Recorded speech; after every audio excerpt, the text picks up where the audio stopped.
Yes, yes. Ah, what an idiot. I'm sorry. I will say my apologies. I hit it. There were two. Why was there that second red button? Okay, sure. Bye. Thanks.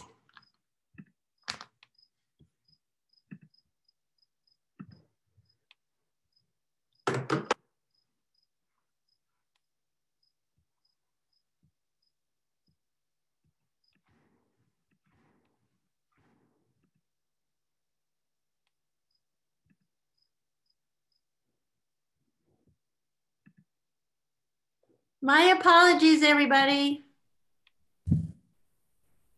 Well, that was a dramatic move. Some people just have to get attention. Yeah. Sorry. Hello, are we back? You're back. I did a boneheaded move. I apologize. There was that big red button was just too tempting.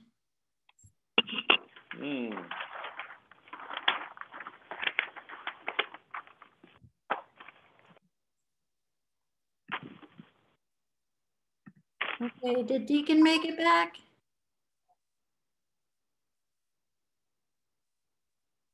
I don't think so. Yeah, here's Deacon. Yeah, okay. Sorry, Nate. No, it's all right. Okay, you're all co-hosted. My video, something happened with my... Yeah, it's fuzzy now. But mine cleared up after a minute. Okay. Mine was, well, maybe It might be my laptop, but you know. No, I think it's weird. It's the video doesn't look as good as it did. You know, it is what it is. Okay. I'm gonna quietly not hit that second red button. No, Deacon, are you back? Hi, Deacon. Deacon, you're muted. Yeah, okay. Okay.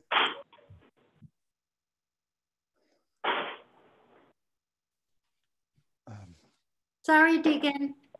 Oh, Jesus, this is the way things go in our new world. Well, it was me. I just wanted to get attention. All right. Take care, guys. Bye. So, bye. Thank you. Thank you. So, I don't think we've actually approved the minutes as amended yet. Are we ready to do that?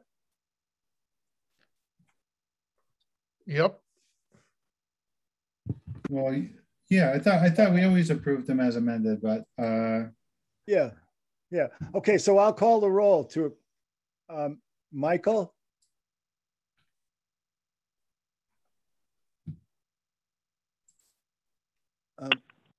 Michael's muted.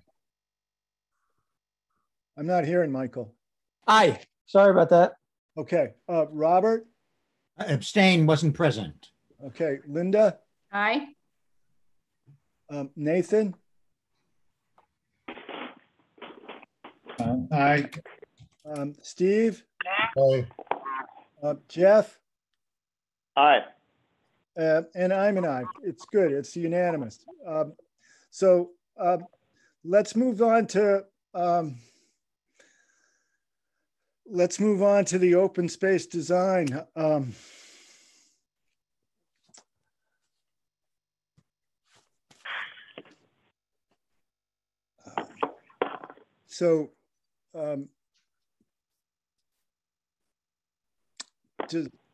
Would somebody for Mark like to speak to the Yes, hi, my name is Tony Wanseski. I'm a civil engineer with SDE Associates. I'm also accompanied by one of my colleagues, Mark Stadnicki, and he's going to assist if we can, if you want us to share the screen, and he can, point out on the plan, and also might be able to offer up some, important details about the project. I'm not sure if Mark is on. I don't see him on here at all, but I'm happy to move forward. I do see him. Oh, do you see Mark? Okay, good. So Mark, yeah, all right. Well, we represent Mark, and on this open space development, it's a small lot, 3-lot open space, well, 4-lot, but 3 residential lots and 1 conservation or open space lot. And if you recall, last May, we came before the board with a preliminary concept plan and some calculations on the worksheet just to see that, you know, we were progressing on the right path, and also to gather some feedback from the board if they saw any fatal flaws or any issues with it. And if I recall, we got a positive, you know, review. There was no detrimental comments that we were doing something very wrong with our design. So we elected to proceed. So over the last year, what we've done is gone before the Conservation Commission. We went out and updated the wetland flagging because that was done at some time ago, along with the boundary survey of the lot. And since that time, we received an order of wetland resource area delineation, which is approval of the lines, and that was done in September of this year.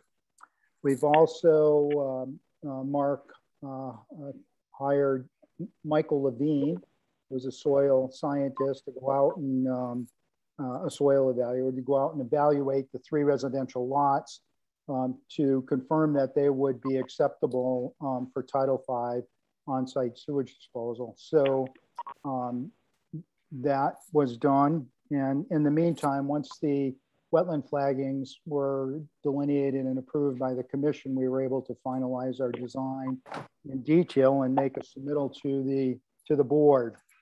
So with this submittal, we're looking for a couple of actions. We're looking for site plan approval for the open space design. And we're also looking for special permit approval for a common drive. This lot is configured with a very small neck, or you'd almost consider it a flag lot or a frying pan lot or something. You know, there's a lot of different names for it, where it has a small frontage, which is 47 and something point something feet along Leverett Road. And that necks back along residential lots on either side and then opens up to a large lot. It's 18.25 acres.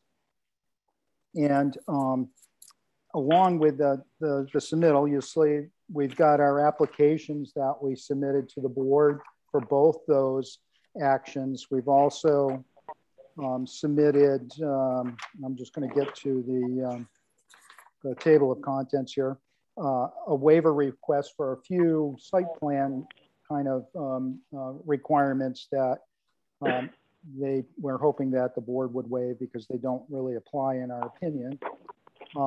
We've also got a project narrative we've submitted, the abutters list, the deed reference, a declaration of common driveway. And really what that is you know, you get into the common drive and the special permit requirements. There's a requirement to supply the board with a draft covenant for your review, which really points out, this would go against the deeds, a maintenance and responsibility for the common driveway. So we submitted that. We also submitted the order of resource area delineation, the soil evaluation done by Mike Levine. And in the subdivision regulations, you require a development impact statement and a conservation analysis, which we also supplied, and the project plans. So with that, I think if you want us to bring the plan up, Mr. Chair, or would you like to do it and share it with Mark so that he can point out some of the details on the plan? If you wanted to bring it up, that'd be great. Okay. Well, hold on. This is Jeff. Yes. We're not at the hearing stage here. There's going to have to be a public hearing where we go through this exercise. I'm not sure how much time we want to devote to it tonight. Oh, okay. Okay. I'm sorry. That was Jeff speaking? Yes. Yeah. Oh, I thought this was the public hearing. I thought it was noticed and all of that. No. Okay. No. Oh, No. I'm sorry. So what we're doing tonight is we're sort of intaking your application. We're going over you know, perhaps some gaps in the application, letting you know what they are, and we're looking forward to a date for a public hearing for that. Oh, okay. I'm sorry. I misunderstood. I thought this was the public hearing. So, okay. So how would you like for me to proceed then? I've gone through the document kind of submittal, and I was going to walk through the plan set. But you know, it's really up to you now, because I'm thrown off my game here. So we'll try to adapt and do whatever you wish.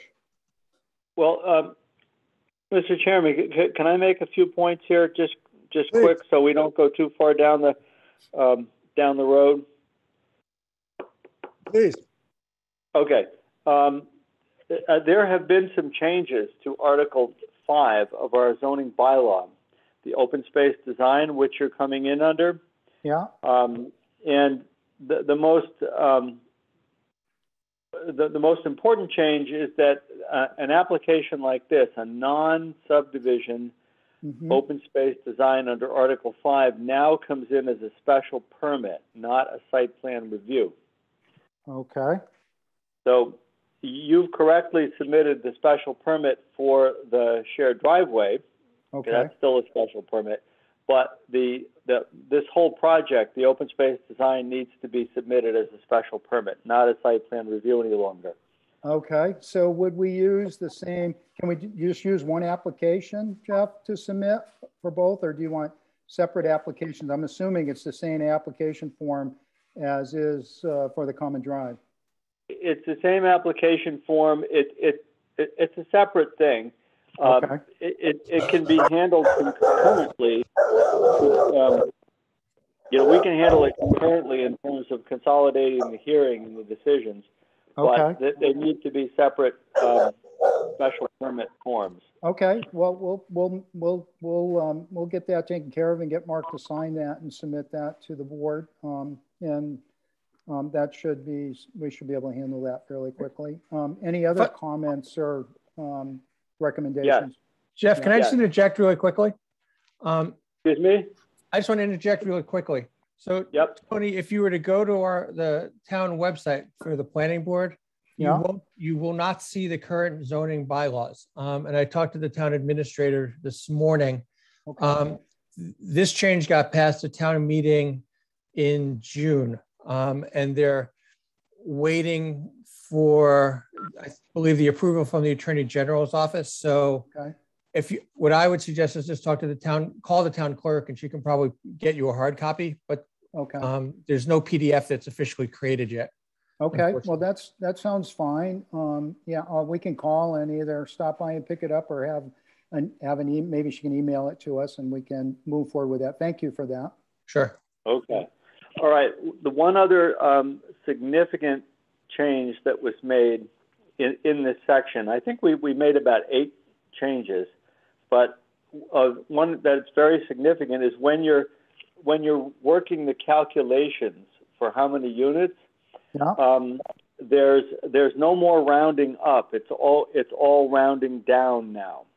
So if you come up with 2.57 units, you don't round up to 3, you round down to 2. Oh, yeah, that's a significant change then. Yeah, that's significant to you. Yes, it is. Well, to my client. Yeah, we had 2.71. That's why we rounded up to get the 3 lots. Yeah, that's a big hit. Yeah. Yep, that goes down to 2. Okay. All right, so that was another change. I can't think of another change that we made that would affect you, but I'll have to go over them. There's around 8 of them. Jeff, I have a question for you. Sure.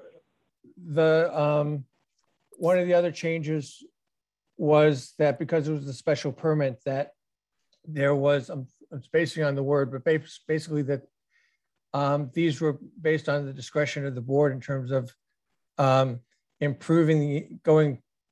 in the intent of the open space design. I don't know how you word it, but. That's correct. There's additional discretion that goes with the special permit. The site plan review was kind of just by the numbers, but we added some measure of discretion in this special permit if the number of units that the worksheet shows is more than would otherwise be possible for a particular property. So we do have some additional discretion there. So that means that the board, if we show that we're doing, our configuration that it is right now, I mean, I'm just asking, you would have the discretion because it's a special permit to allow 3? Am I getting that? Am I understanding that? Or is that a hard number that you don't? You just can, if 2 looks to be too big, you can force us down. I mean, special permits are the hardest. They're discretionary. Right. No, the discretion would be in the reduction realm, not the increase. Okay, so it goes in one direction. Yeah, I was just a little confused, so I wanted to make sure about that because I haven't read that. I didn't see that. You're saying that we can get that from the clerk if we call her. Yeah. Okay. All right. Yep. Yeah, we passed all these changes this year. Okay. And they do apply to this project. Well, of course, because we're in now, even without Attorney General approval. I understand that, sir. Yeah. Right. So 2 other things that I noticed about the application. One is that that you said that you worked through the worksheet, but probably you ought to put the worksheet, the 1-page worksheet, with all the numbers. You probably ought to put that in your application somewhere. Okay, we can put it into the book of documents that we submit. Maybe right after the application for the special permit for the open space, or we can put it behind the narrative. But we can put it there also. We have it on 2 places on the plan set. Yep. Okay. Yeah, I haven't. Yeah, usually most applicants fill out that worksheet and submit it as part of their package. Yeah, so, we just put it in the plan documents. That's all. It shows in 2 plan sheets, but we can also add it in the document application and supporting documents book. That's not an issue. Yeah. Okay. The 4th and final thing I have is that I read through this, and maybe I'm missing it, but I don't see anything about the conservation restriction that will be placed on the open space land, or who a holder for that restriction might be. Yeah, we don't have a holder at this point. I mean, it could go to a number of people. We wouldn't. Obviously, I don't know if we would negotiate with a group at this point until we knew we actually had a project. So. I mean, it can go to a number of places. I'm working on a project now where a portion of the property, a good portion of a property, is going to be sold to the Department of Fish and Game. Other projects we've worked on, it's gone to a private entity, a nonprofit like Kestrel Land Trust. Sometimes the municipality wants to take it. Amherst does that a lot. I know Shutesbury has. I'm just looking at the Mass GIS, Oliver, that Shutesbury has taken some property as conservation lots. So it could be any number, but we haven't, we don't have a project yet to be able to even let somebody know whether who would want that or who not. I mean, it would stay with the developer. We could actually do, as part of the project, homeowners association, and put that on the 3. We'll only have 2 now, according to what you're telling me, the 2 lot owners. But I think it's more important for something like this to see if we could take and get someone of a quasi-public or public agency to take it. If you look at the Massachusetts website, there's a thing on forest, and there's a large, they term it an interior forest, which almost touches this property. It doesn't quite where our lot is, and it goes through Coles and runs all the way into Leverett, almost to North Leverett Road. So maybe at some point that corridor, this could be added to that, Yeah. But I think we need to talk to some of those agents to see if they would even be interested. But I typically don't do that until I know a project is going to be, even be approved, because, it's probably early, but that's just the way that I've always done it. I mean, other people may do it different, and you can educate me on that. Yeah. I'm not sure what watershed it's in. The DCR watershed is close. Which way does this water flow through this? To the Roaring Brook. Area? Yeah, it goes to Roaring Brook and then to the Connecticut River. Mark, am I right in saying that? It's in the Connecticut River watershed. Okay, so it's not DCR. Yeah. Yeah. Okay. Well, anyway, that's a consideration because the the land needs to be protected by a Right. conservation restriction, and Right. and often finding a holder for that is one of the tricky aspects of these projects. Right. What's the town's feeling on that now? I mean, talking to the planning board, what's the town's feeling on continuing to accept conservation lots? They've done it in the past. Is there any desire to still do that? I mean, this is, it's prime forest land. It's, there's a portion of wetlands in there, but there's also upland area too. I mean, who would we talk to in town? Is that the Conservation Commission that takes the lead on that? Yeah, the Conservation Commission used to do it and has been a holder and co-holder on a few. Okay. I'm not too sure they're still interested in doing that though, because there's a bit of work that goes with that, monitoring and enforcement and everything else. Yeah. Franklin Land Trust held the last one. Okay. That we did a couple years ago in Shutesbury. Okay. And the woman to contact there would be Emily Boss. Emily Boss, B-O-S-S. B-O-S-S. Okay. Well, we can look them up. Yeah, and usually, and the reason why I didn't submit any, I mean, I could submit a temporary, some sort of a preliminary conservation restriction for the board to review. But usually those, well, I know like the State Department, they have their own language, and that's probably where I would take it from. Yep. And we'll probably restrict this pretty much, not to, I'd have to talk to Mark and see whether he has any desire to hold it himself and monitor it. But, they're pretty specific on what you can do. I mean, the one I'm working on right now is they can cut cordwood and stuff, because the owner's going to still hold it. But that's about it. I mean, you can't do anything else. I mean, we do on the plan, you see, we grant access at the end of the common drive to get to the conservation lot. It follows the old farm road or woods road that's there. We've tried to stay within that corridor because it's less disruptive. But yeah, that's another thing you have to figure out. Who's going to own it? Will Mark continue to own it, or will you create a homeowners association out of the, the couple of houses there, or will you try to sell it? You can sell it off too, as long as it has the conservation restriction on it. Doesn't really matter who owns it. Yeah. So what we tried to do here is to, our thought process was to have the three, I'll just say 2 residential lots with a common drive serving those 2.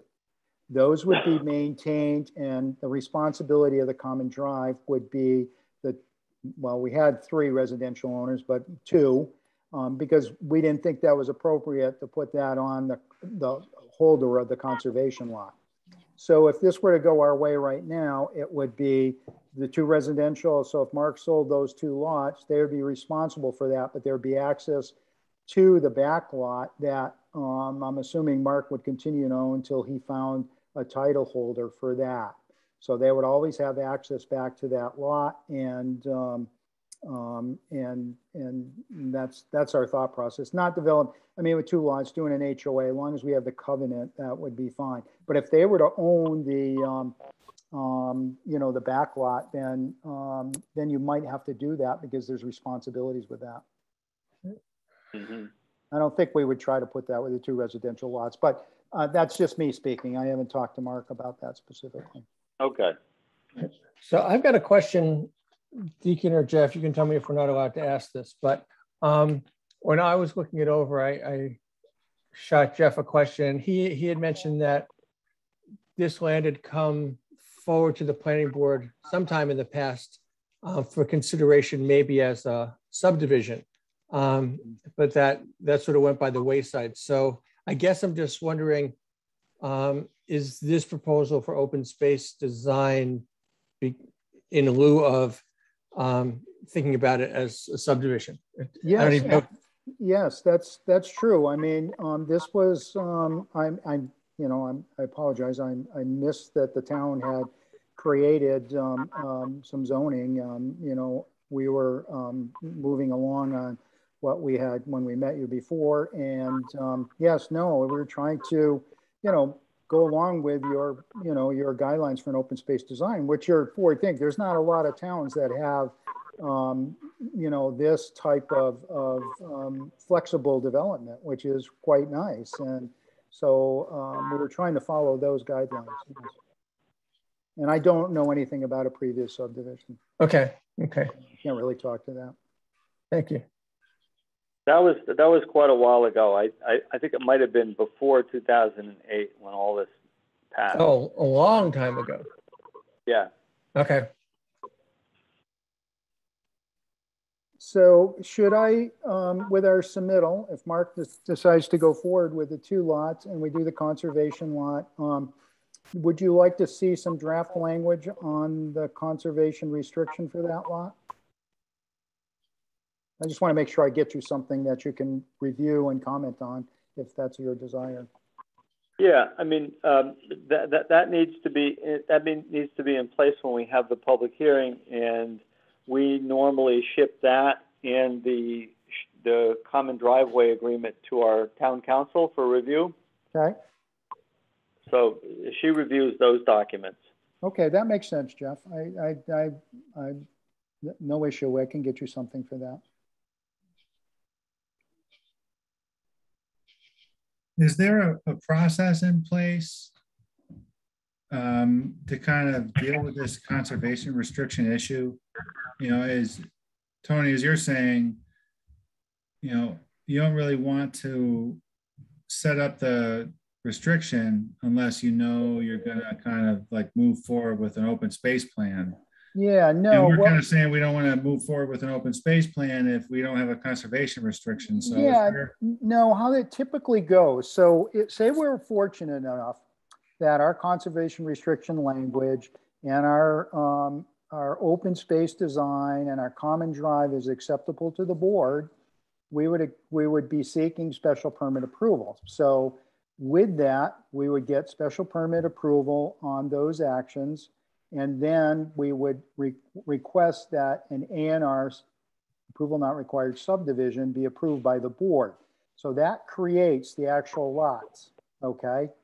So this is just hypothetical because I don't know how this is going to go, but so we get that. So then now Mark is the owner of all of those. He has 2 residential lots and a common drive that have rights to that, along with a conservation lot that has a restriction on it, but also has access rights over the common drive to gain access to that lot. So he would own all 3 of those. He could market the 2. He would still own that back lot and be responsible for it unless he sets up an HOA. And I'm going to need to talk to him. If he has desires to do that, then what we're going to need to do is prepare a document showing the homeowners association and get that to the board so that the 2 lots would then be responsible for it. If he holds it, then we would look to have a third party, whether it's a nonprofit, municipal, or state, with the restriction we have on it, see if they would accept it. Now, so say the state decides to buy it, who knows? They have their own restrictions. They want to do something more stringent on it than what we have. Then what we would do is come back to the board to let them know that this is the case. The state wants to buy it, but they want this restriction. So what we have to do is record an updated restriction on that lot with the board's approval so that the state would be happy. And then get the lot, purchase the lot, or it's granted to them. There's a tax benefit, something, you know, and then it's done. So something I don't know how it's exactly going to go, but that's one way that it could go. Okay. I mean, from my experience, I mean, Jeff's probably got a lot of experience in this too, so he can probably offer up some, but that's been my experience, something like that.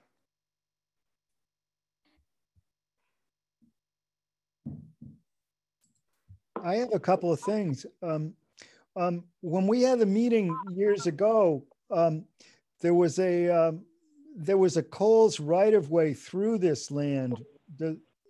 I didn't notice that on the maps, on the map booklet. Is that, how do you respond to that? No, there was, but there was no defined definition of that. You know, it didn't give it. So I'm assuming it was along the road. So they would have, our attorney will have to, you know, come back with that a little bit, but they would have access, how they do it. I don't have the specifics on it. You're right, Mr. Chair, that's something there, but we would anticipate they would go through, we would fix them on the common drive. Well, right now they don't, it's not delineated their exact access. Oh, I assumed that their access was through the 50-foot strip. We would give them that. There's no strip there now. There's nothing defined. It's just a broad general statement in the deed. Oh, okay. Okay. Okay. Yeah. No, good comment though. Yes. The other thing, I do know that the zoning changes that are relevant to you were passed in 2020, 6/27/20. Oh, I don't know. Okay. But that would be helpful when you talk to the town clerk. Okay. So it's still from 6/20/20. It's still in the Attorney General's hands. I think that things haven't been updated. I think that the attorney, my view is the Attorney General has decided, has rendered a decision long ago. Oh yeah, Okay. but this is Jeff. Michael believes we did it this year. No, it's 20. Thank you for clarifying that, because I was really confused. I was like, how did I miss like changes to open space design at town meeting? I mean, in 2021, we did associate members and access. Right, right. But, and so is it kind of the case that maybe after the change in 2020, the document on the website wasn't updated, and then we just had a new change in 2021, and before we create a new document, we want to get the Attorney General's approval or something like that? I don't know if it's like a weird, I would imagine that we would be able to provide a document current as of 2020, so that they can look at what it says. Yeah, well, things are behind. We'll call the town clerk and see if we can get that straight. I really appreciate you giving us that knowledge, because I mean, that's kind of new to us. But I mean, it's very difficult to watch every town meeting. Yes, and I want you to have the right information when you talk to her. Well, no, I do too. It'll make it a lot easier for us to work through the process. But I mean, so what we adopted a new Article 5 in 2020. Okay, so I'll talk to the town clerk and see if I can get my hands on that, along with the new form. I guess it's a new special. What is it? The new special form, permit form, or the worksheet? But I'll see if we can get all of that stuff. Well, the worksheet calculations are changed because of the changes to Article 5 in 2020. Okay. All right.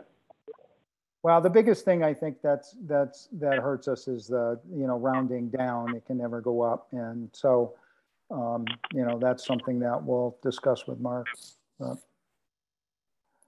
Anything else? I don't want to take up your time. I know you're very busy, but this has been very helpful to us. Well, should we? Okay. This is Jeff. Jeff, please. Yes. Yes, we have an A&R plan submitted to us that we need to take action on before the 21 days expires.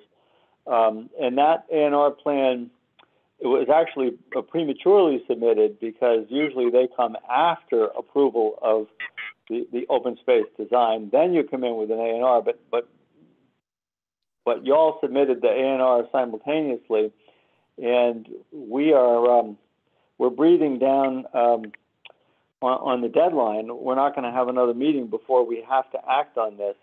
And well, we'll just respectfully withdraw that. We'll just withdraw that. Okay.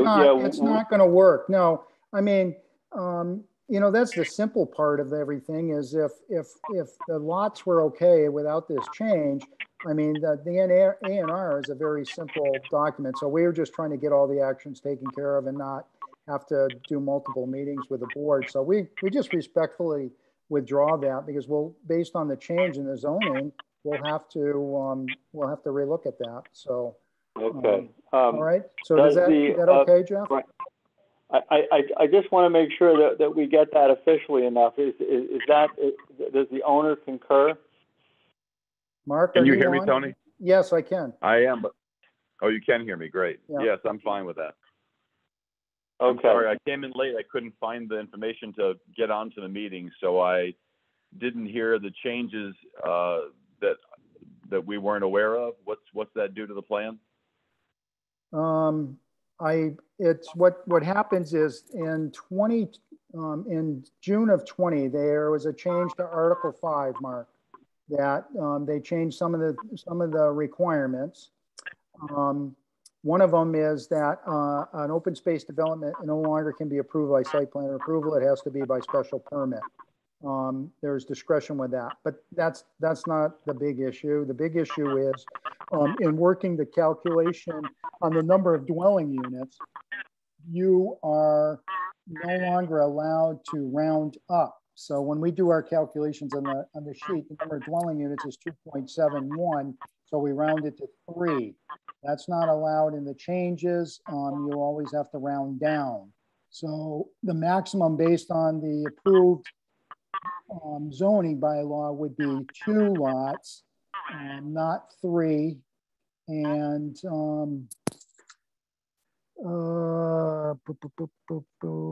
we've got to do some language on the conservation restriction, which is not a big deal. And so we have to do an updated application special permit for the open space. And I think those were the significant things. But what we're going to do is talk to the town clerk and see if we can get they're not online. We'll see if we can have her email us the special permit forms and the new zoning. There was also an action this year too. That's still with the Attorney General, but we'll have to review that to make sure what those changes are. But so if I understand correctly, we weren't aware of these because they have not been. They're not. I don't think they're posted. And I didn't follow the Shutesbury town meeting, but that's there was a change from the time we came in May of 20 on our preliminary review with the board. So the changes happened after our preliminary review? Yeah, they happened in June, if I'm understanding correct, Mr. Chair. So June we're not, 27th. that doesn't keep us grandfathered. We have to make the changes even though it was during the process. Yeah, because it's an informal tech review, I believe, based on we're trying to follow what's in, the code that we had that, the board suggests that you come before the board with a preliminary plan to try to gather feedback before you spend the money to do that. We did that on May 20th. I think there was a change, and I don't know the exact change. Some of it might happen recently, but in this year's town meeting, but there was a change then, and apparently there's another change that happened this year, which we'll have to just review. I don't know what happened when, so we'll look. So I want to make sure I want to make sure I'm getting this correctly. We were required to bring a preliminary plan in, which we did, and after we brought the preliminary plan in, there was a change to the bylaws regarding the issues pertinent to the preliminary plan. Yeah, and Mr. Chair, you can jump in. I'm just thinking that it was different back then because this is not considered a subdivision. So a subdivision with preliminary plan review, it gives you a lock on zoning for a specific period of time. I think it's 6 months. Don't hold me to that, but I think that's the case. On a site plan approval with this, I'm not sure. We'd have to check, but I don't, you know, we don't file an application, you don't file fees, you don't get the clock. It was more of an informal technical review meeting because it was a site plan approval. That's my understanding. So after we made our preliminary plan available to the town, reviewed that, the town changed the bylaws. That's my understanding, yes. I think twice. I think there were some changes in June of 20, and then, Mr. Chair, what was the other one again? Was it in Well, I don't believe that. I don't believe that there have been any changes to the zoning that affect you. That affect you since June of 20. Okay, my misunderstanding. I thought there was two things. I think there was some misspeak here. Okay, all right. Well, we'll check it when we get our hands on that zone, the bylaw, so we can double check. Yeah, because I think we were working on the 2018 or something like that. I think that was a prior change, right, with zoning, but we'll talk to the town clerk and see if we can get our hands on that in the new forms. Okay. So back to the A&R plan. This is Jeff. Yeah. Back to the A&R plan. Nathan, I just want to make sure we get it down in the minutes that the applicant and the owner both agreed to withdraw the A&R plan effective tonight. And I believe in the belt and suspenders approach, so I would also like to make a motion that we disapprove it, based on the fact that none of the lots have frontage on a public way in Shutesbury, which is a valid reason to disapprove this A&R plan. I think we need both to make sure. Well, so I'm going to make that motion. Can't we write you an email? That's paperwork on that. I've done that numerous times to withdraw without, so you don't take an action. There's no consequence of this action. You know, sometimes when a planning board disapproves, I believe, a special permit, you can't come back for 2 years, but that's not correct. The case here. Yeah, that's not the case here. Okay. So in the minutes, can you have both that we respectively withdrew that? So that's known in the minutes also, and then you can do whatever. Yeah, I have that in the minutes, Tony. And okay, Mark, I guess, I mean, I don't understand. Are you, Mark, do you agree with that, Mark? I'm sorry I came in late on this. I just couldn't figure out, the calendar didn't show any meeting for the planning board tonight. I had to go into the prior information for other meetings to be able to find out how to hook up. So unfortunately, I'm not that tech savvy, so I've missed quite a bit of this. So my understanding is, and if I've got this wrong, please state that. But my understanding of this is, we brought a preliminary plan to the board.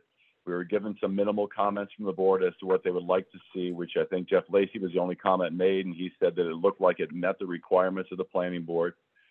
We have been working diligently, me spending substantial money with an engineer to get the plans completed. And now we're being told that the information we were working on was not accurate because there were changes made to the bylaws after we had submitted the preliminary plan. Now being asked to remove a A&R because we don't have an approval for that plan, which means we don't have something that's approved as a town way or some way to be able to have an A&R approved by the board. So we're asking to cancel our requests to be able to have the A&R approved so you don't have to worry about the 21 days. Am I pretty close? Yes. But Mark, the comment that I made, I don't know, sometime this year when when your representative brought a plan in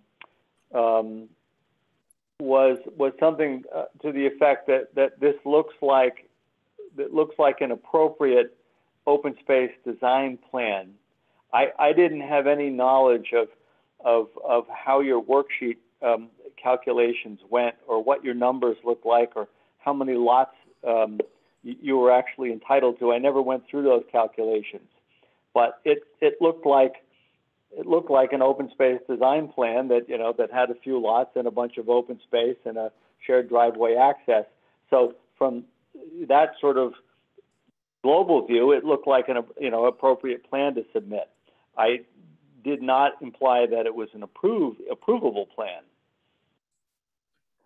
I'm not suggesting you did. What I'm suggesting, or what I'm asking, actually not suggesting at all, I'm asking that the plan that was submitted met the requirements of the bylaw at the time. Is that accurate? Now that you've been able to see you have the sheet, the calculation sheet was given with the preliminary plan, so it was there, available for review. And does that, in hindsight, does that meet the requirements of the bylaw at the time the preliminary plan was given to the town? I never went through the calculations. Right. Can I clarify something? Because I think started the meeting by confusing dates with Tony. So the changes, Mark, that we were discussing that affect this project were made in June of 2020. So they were in place at the time that you came forth with the documentation. So I think the way you're explaining is not 100% accurate. That it wasn't that you presented it and then town changed the rules, but that in June 2020, we changed the bylaws. The problem was that those changed bylaws were not available on the website. Those are 2019 zoning bylaws. So if you downloaded those, you were seeing changes in 2020, but you submitted the draft materials following that date, I believe. Right, and the preliminary plan June. Was May when we came before you, so it was before the change. But yes, you're right. It's we were following along the preliminary plan and the current zoning laws that we had our hands on. We didn't know that Article 5 had been changed in June of 2020. But the Article 5 was changed in June of 2020, and we submitted our preliminary plan in May of 2020? We met, I believe, May 11th, last year, May 11th, 2020. So we did submit the preliminary plan prior to the changes being made in June? Yes, the preliminary plan, but the current plan that we're asking them to take action on doesn't meet the current bylaw that they adopted in 2020, and who knows when the Attorney General approved those. I don't think there's any grounds for the A&R to survive this meeting. I think that Tony's correct. I agree with him that we can, I don't know what the right word is, withdraw the A&R. Okay. We're not trying to slip an A&R through. We're trying to make sure we're following the plans or the bylaws. And obviously we've done the best we could with what was available to us. And we'll have a discussion afterwards regarding this chronology of when we submitted the preliminary plan compared to when the bylaws were changed. I have a problem with that. Obviously, it cost me a lot, which is a big deal. So I want to have that conversation with my engineer for sure. But as regarding the A&R, I'll follow Tony's lead and agree to withdraw that, as long as that's not going to stop us from being able to submit it again in the near future. It won't. And that will be in the minutes. That's fine with me then. Okay. Yep. Thank you, Mark. Fellow board members, I would still like to pursue my motion of denying this A&R. Belt and suspenders approach. I think it's fine that they withdrew it. We don't have anything in writing to that effect. Normally, we'd all be sitting at a table and someone would fill something out and sign it, and we'd have it in writing. We don't have that. So I would like to continue with my motion to disapprove this 4-lot A&R based on the fact that these lots do not have frontage on a public way. Well, technically, we have to proceed because it has a second. So we have to vote on it no matter what. Second. Oh, did somebody second it? I didn't hear it. Me, I did. Oh, thank you. Welcome. For that either. Okay. Could we put into the motion that it's being denied without prejudice, just so that's clear to the folks coming before us? Denied without prejudice for a resubmittal. Yes, I would consent to add that to the motion. Okay. Okay. More discussion on this?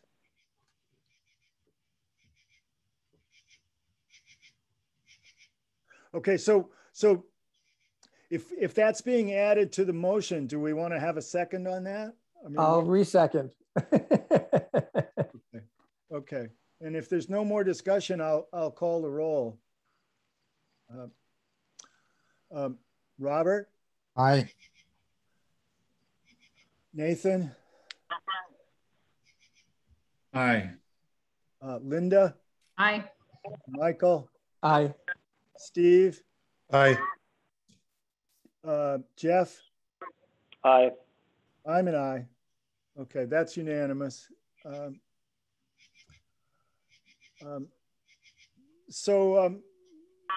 Why don't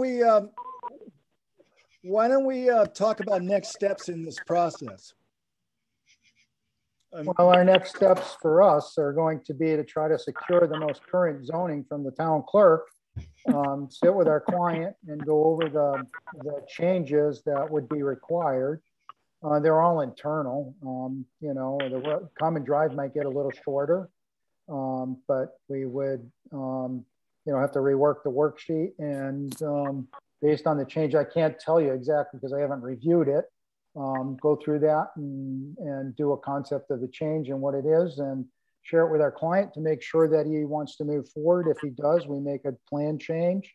Update the documents, supply the special permit because the site plan review is no longer there, and make a whole new submittal to the planning board.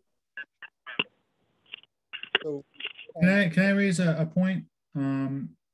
Please. Similar to this business that we just completed with the A&R.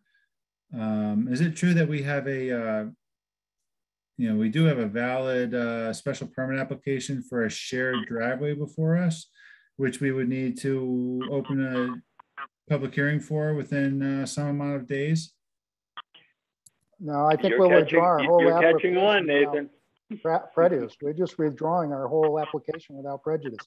I can Okay. send you an email on that.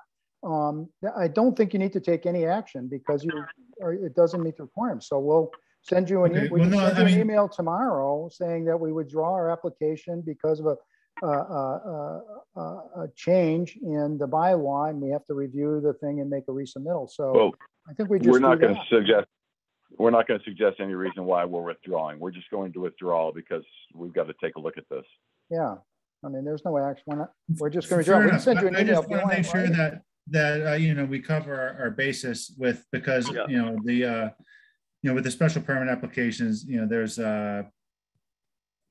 Massachusetts general laws that specify how planning boards have to treat these. So totally agree. And then with the whole being remote and everything like that, we just want to be careful not to ensure that we are following the necessary procedures and protocols so that for both you and us. And obviously, there's been things falling through the cracks as we can see, and we want to make sure that we don't have any of that moving forward. Yep. So so we're going to take this up again. We're going to we have to open a public hearing within 65 days of getting an application. I'm not sure what the exact date of the application is here, where we start marking time. It was received by the clerk on August 6th. August 6th. All right. So So we're going to take this up again on the 13th of September. Okay. Well, then probably we do need to have something in writing from you withdrawing the site plan review, which isn't valid, in the special permit, and then we don't have to worry about it. But Okay. but otherwise, we got to scramble to have a public hearing for you, and we have to take action on that before the 13th. That would be too late. So if you could get that email to us, that would be appreciated. We'll send it to the chair. Okay. Addressed to the chair and the board. Thank you. You're welcome. Are there bases here we still need to cover?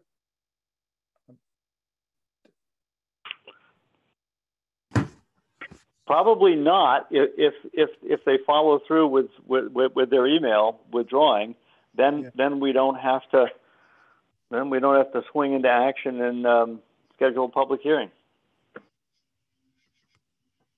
Okay, and Tony, are you near a computer? Do you want to just send them an email right now to Deacon saying that we're withdrawing? I can't from this computer. Okay. Mark probably can. Yeah, I think I can. I mean, would you guys like me to send something right now to Deacon saying that we're withdrawing without prejudice? Yes, please. That would be very helpful, especially Deacon, if you can get it. Send it to planning@shutesbury.org. I mean, you can address it to me, but send it there, and then we'll all see it. Okay, so let's get the wording correctly. What am I withdrawing exactly? You would be withdrawing the site plan review application for an open space design, because that's no longer the correct application. And you would be withdrawing the special permit application for a shared driveway for this address.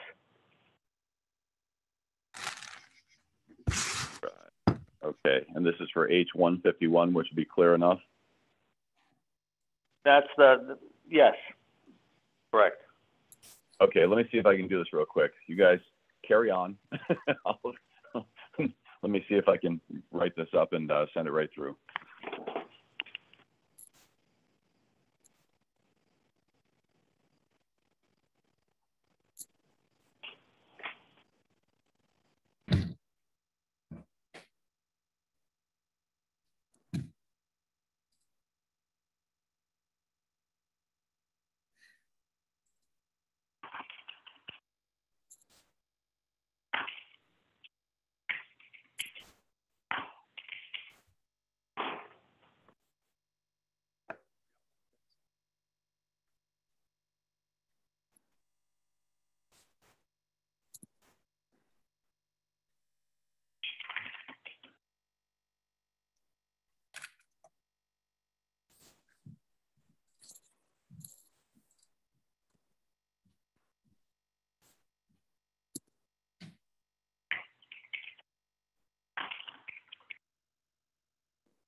Closing.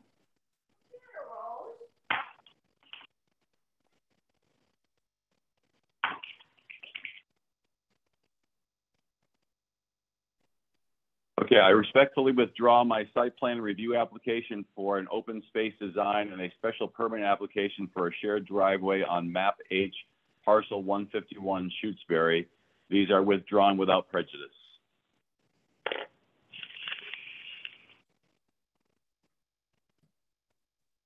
That work? Yeah, that sounds good. Signing your name, the owner. Yeah, I'm not sure. I mean, I'm just writing sincerely Mark Whiteman, and it's at from my web address or email address. Does that work as a signature? I guess it'll have to. It's COVID times. Yeah.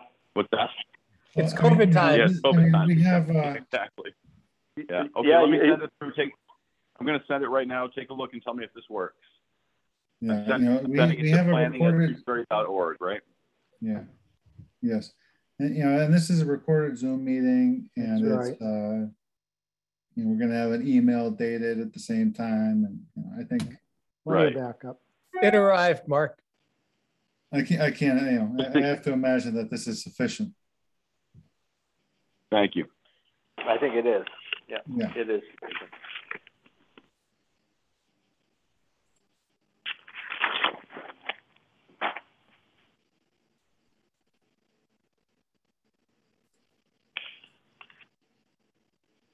I just got it. Okay. Thank you. So I want to make sure you folks understand the reason I was asking the questions. That I'm a little bit taken back that we put this in May in the preliminary status, and then the rules were changed in June. So I want to make sure that I'm doing my due diligence to find out if that's allowed, or whether my plan that was submitted in May. I realize it's a preliminary, but it was meeting the requirements of the bylaws at that time. So this withdrawal for me is a little temperamental, a little difficult, because I don't want to take away any of my rights. What I might have is a stand for 3 lots because we met the requirements at the preliminary plan. So just so we're all on the same page and understand that I'm not withdrawing I'm withdrawing, but with the understanding that if we met the requirements of the law when we submitted the preliminary plan, and that we were grandfathered in some fashion, I want to be able to pursue that. I think that's only fair. Yeah, I don't think you're foregoing any of your rights by doing this. Okay, but we're all agreeing to that we're not. This is difficult times with COVID. Obviously we're doing a Zoom meeting. We're signing things without a signature because we're trying to work on faith and a good faith and make this work. I'm also want to make sure that I'm covering myself, as I said, that if we do have some rights because we brought the preliminary plan under prior laws, whether we still are required or able to follow those prior laws, or whether we have to follow the new laws that were enacted a month after we showed the preliminary plan. Yep. And I think Attorney Reedy would be the best one to advise you about that. Well, once I withdraw tonight, or I've just withdrawn, that's my concern. Is hoping I'm not removing my abilities to move forward with the old bylaws as they were by withdrawing tonight. But it's the only fair thing to do right now, because I don't want to be shoving an A&R down your throats that really doesn't need to. It doesn't apply. It's not germane to this at this point. So it's the right thing to do, but I want to make sure I'm not taking away from my rights at the same time. Yeah, in order to preserve your rights, you would have had to have essentially submitted a preliminary subdivision plan, a real preliminary subdivision plan that the planning board would act on, way back then, before the bylaw was passed, back in 2020. And after that preliminary plan was acted on by the planning board, then you would have to submit a definitive subdivision plan within 7 months of that date. But that's how you could have preserved your rights, but you didn't do that.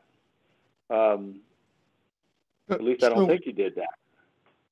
So then a clarification for Mark's purposes, is it accurate what he is saying, or is it accurate what you're saying, Jeff? In other words, Mark's saying he submitted a plan in May, which predates the June 20th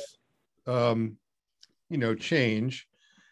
And you're saying what was submitted isn't a valid plan? It wasn't a subdivision plan.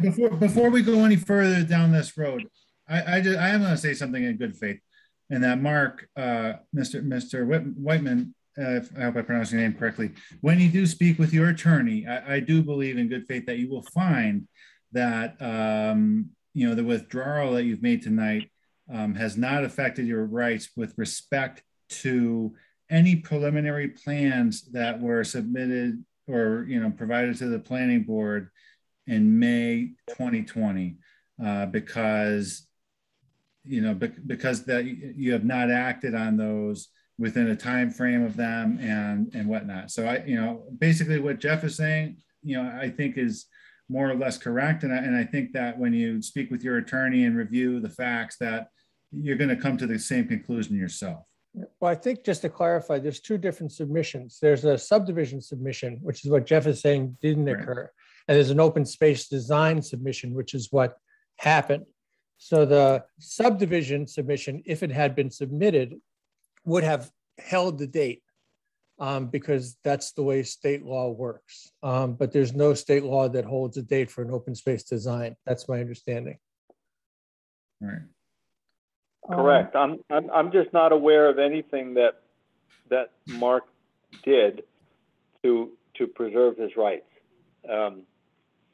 And so you understand my position. I mean, we're all being very open about this and trying to be very direct and work with each other on this. You can understand my dismay to find out as I joined the meeting 30 minutes late that my right to 3 lots has been removed because in the time frame where we brought a plan to you folks for your review, and a month later the rules were changed, and it doesn't sit well with me. It's a very difficult thing to swallow that we bring a plan in, and then I don't know how long the review have been going on with you folks that you've been working on changing Article 5 or Section 5? Article 5. Article 5. Yeah, it's just a little difficult because we had brought the plan in as a month after we brought the plan in, the rules were changed. We didn't get any notification that happened. And I understand. I mean, the things are just crazy right now all over with COVID and the rest, trying to stay up with things. So I understand why no notification was given to it. Well, I will say, just to clarify, and this is for my purposes as well as Mark's, then from what Michael said, the open space plan you submitted in May, from my understanding, doesn't grandfather you into the old bylaw. It's if you had submitted a subdivision plan, is that correct? It would have. Right. So there isn't. Right, but there is no subdivision plan, correct? Correct. Well, yeah. It's. I mean, you could talk to Tom Reedy about it. It's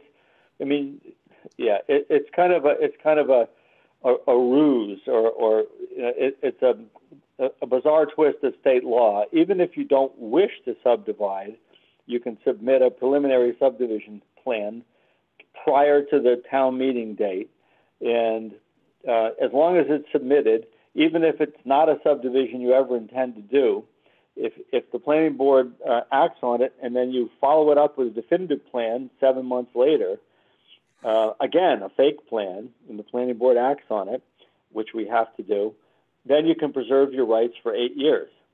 It's kind of a well-known real estate trick in Massachusetts, and I've seen it done many times, but you didn't do that. So, yeah.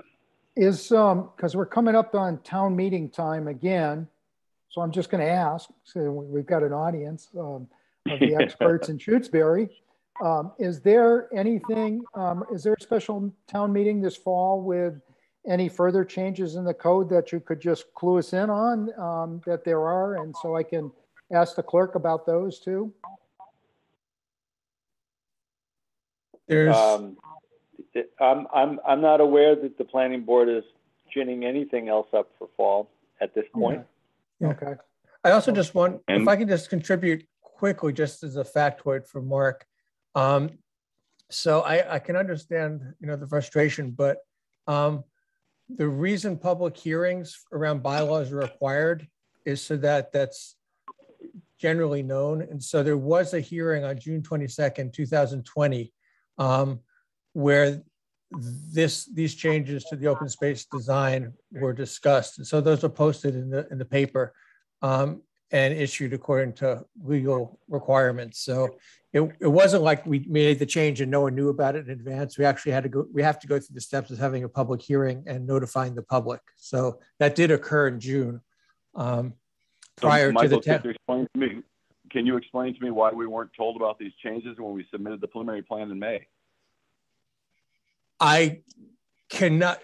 We didn't, I mean, they were still getting worked on. I know that when I can't, those dates, I just looked at my email, so it's easy to look up public hearing, but I know that what we usually do is we'll work on a bylaw, and then when we have it finalized, we send it to town council to look at. And then once that's done, then we set a public hearing date.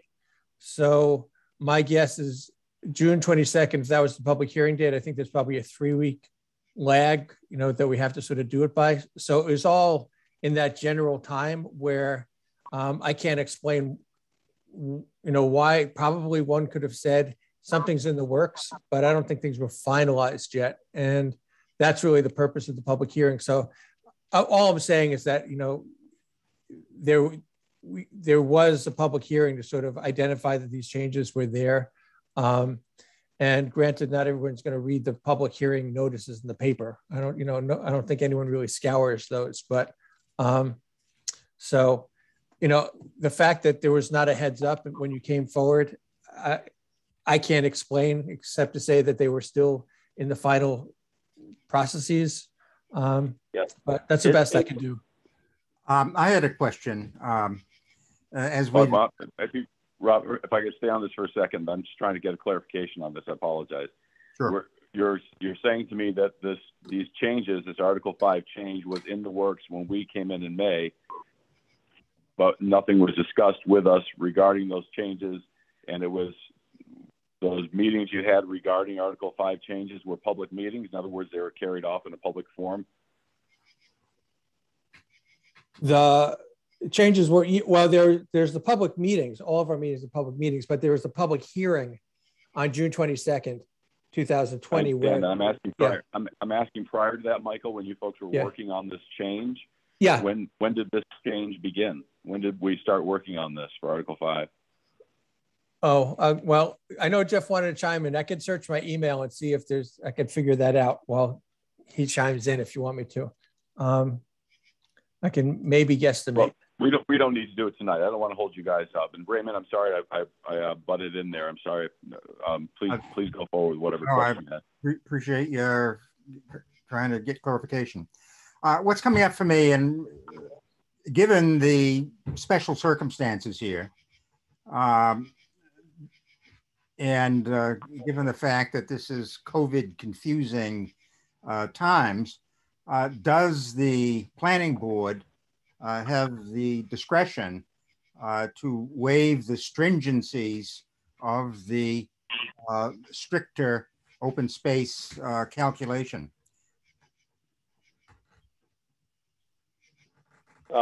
Article 5 has always contained the waiver provision, and it still does. So, given the special circumstances, the petitioner might possibly ask the planning board to exercise that waiver potential. Thank you, Mr. Raymond. We will do that. We will have that discussion. I'll have that discussion with my engineer and others involved and pursue that. I appreciate you clarifying that. Yeah, there are specific criteria that go along with the waiver. That language too may have been modified, but the waiver is still in there, and it's not something we can do willy-nilly. There are criteria for the waiver.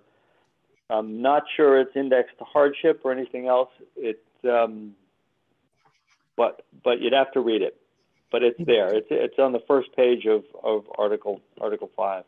And keep in mind that any waiver we do submit has to be, we're setting a precedent.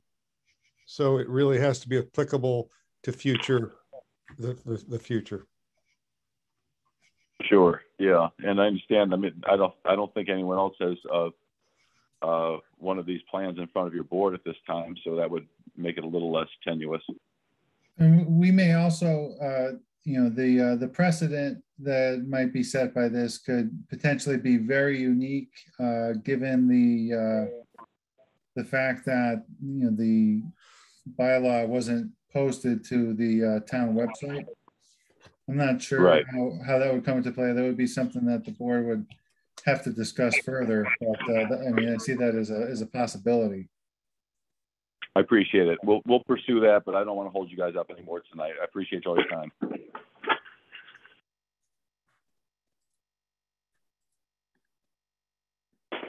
So, Okay, Mr. Chairman, is our business regarding this case concluded?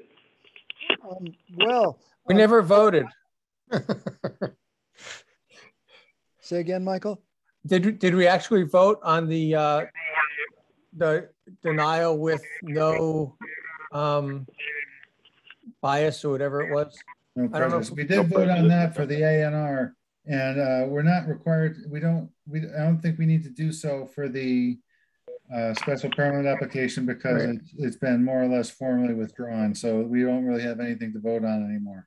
Right. Although we did make a motion and have it seconded. No, that was for the A&R, which we did. Yeah, vote. yeah. So we did vote for the A&R. Okay, we did. And Michael, we don't want to offer Deacon the opportunity to say, is there any further discussion? Yeah, okay. Yeah, please. Point taken.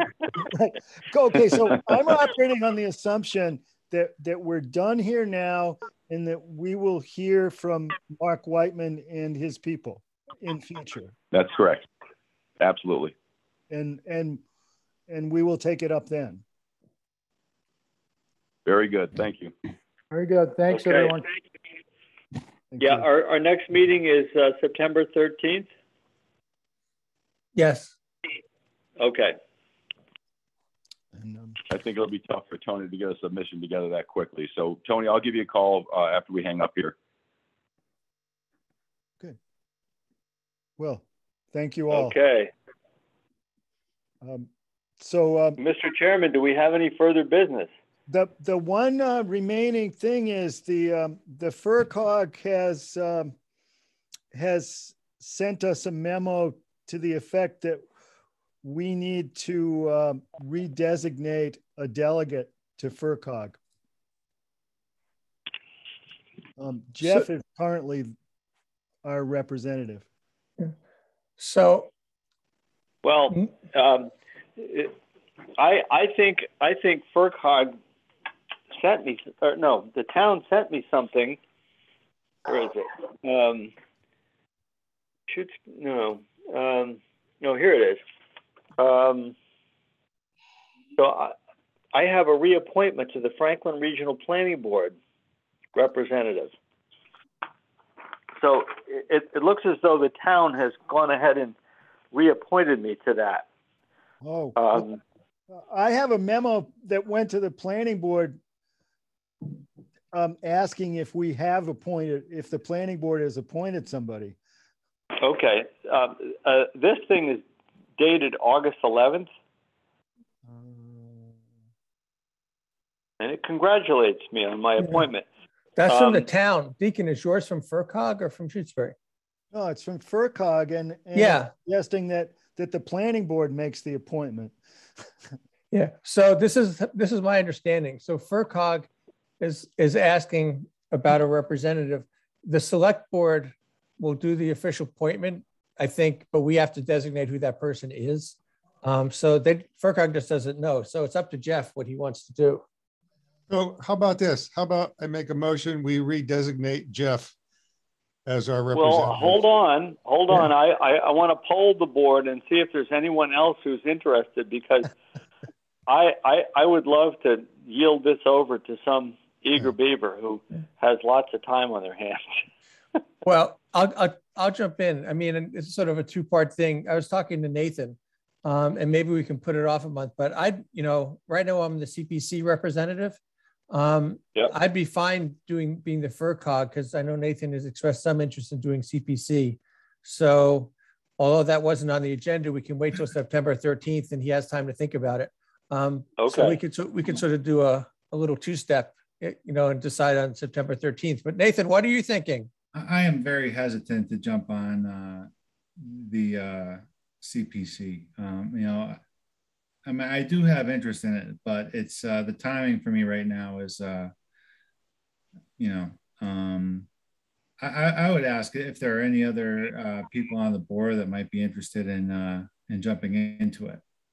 Yeah. Well, we can keep the status quo. I mean, if that makes sense. And Jeff, if you wanted, I'd be willing to sort of be your alternate. So. And you already got the letter. You already got the letter, Jeff. Congratulating. The only reason I did this was because, well, it's a nice group of people, and Shutesbury just needed to have a representative. I don't think we should be absent on that group. But I have no stake in continuing whatsoever. What about hopping on the CPC, Jeff? No, I have no stake in doing any more stuff.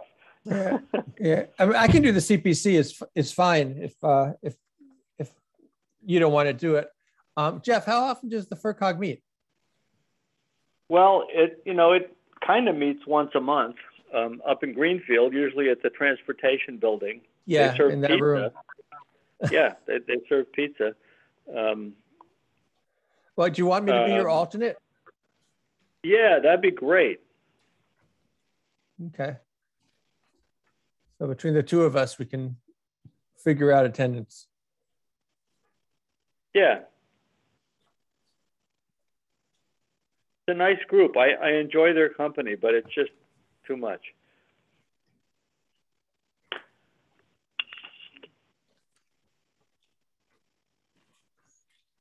All right, so maybe I'll should one of us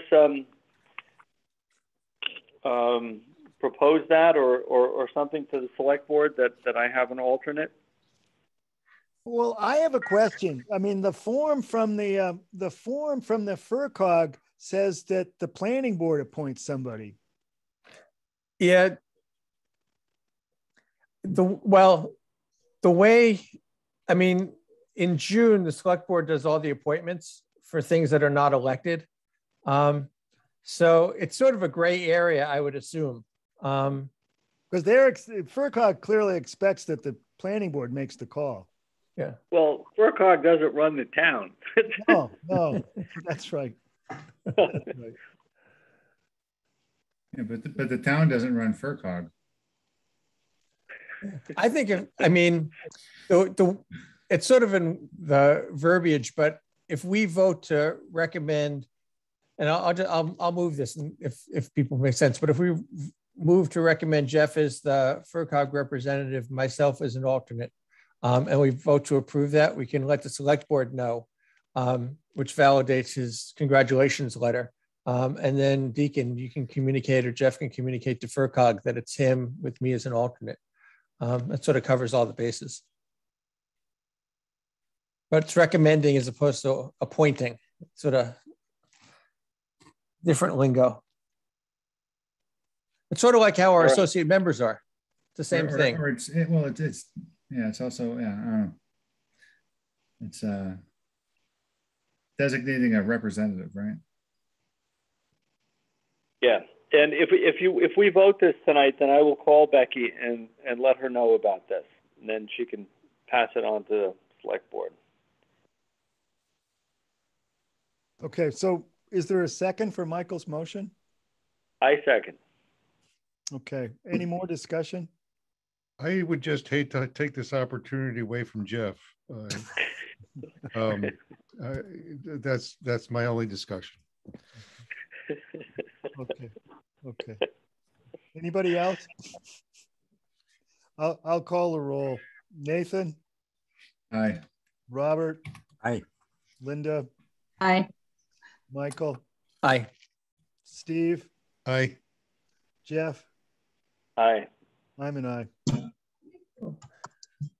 So before we adjourn, I just wanted to loop back and let you know. So I think it was this morning that I realized that the bylaws that were on the website linked to 2019 had I known prior, I think I would have done something. So I apologize because I'm maintaining the website. I don't know how that didn't get updated. But subsequently, I've gone through and just put some clarifying language in there. So anyone who's visiting our website now can get a better sense that the bylaws are 2019, they should contact the clerk. It lists all the amendments for 2021 and 2020 and what version they're linking to. So they might not be the official version, but oftentimes what we send to the select board puts on the warrant and it gets approved. So it gives people a little bit more context and more information.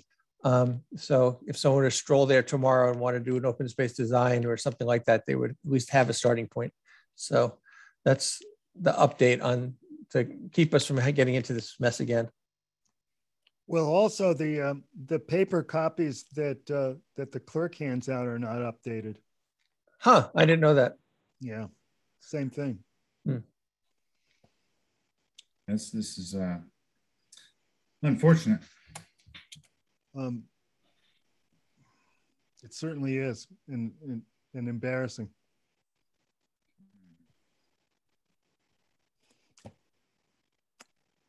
Well, okay. I'd like to hear a motion to adjourn. I move to Make that adjourn.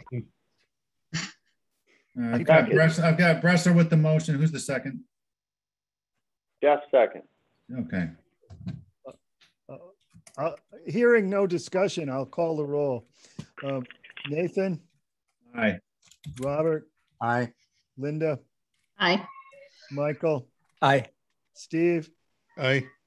Jeff? Aye. I'm an aye.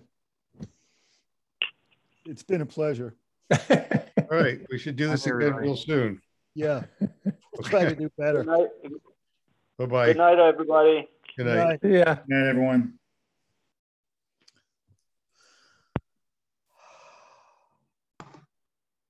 Should I hit end meeting for all?